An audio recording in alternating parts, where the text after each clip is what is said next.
টসে জিতে আগে ভারতকে ব্যাটিংয়ে পাঠায় 2009 সালের চ্যাম্পিয়নরা।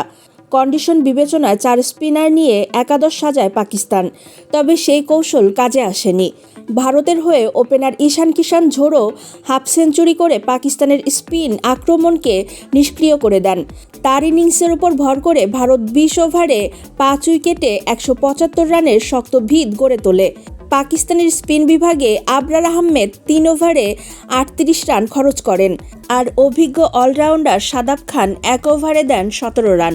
দুজনেই ছিলেন উইকেট শূন্য। এ প্রসঙ্গে আগা বলেন, আমরা 4 স্পিনার নিয়ে খেলেছি।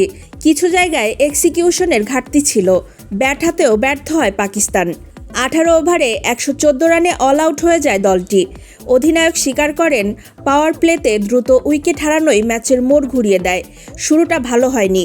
পাওয়ার প্লেতে 3-4 উইকেট হারালে ম্যাচে ফেরা কঠিন হয়ে যায় বলেন তিনি। আগা আরও জানান, প্রথম ইনিংসে উইকেট ধীর ছিল এবং বল গ্রিপ করছিল।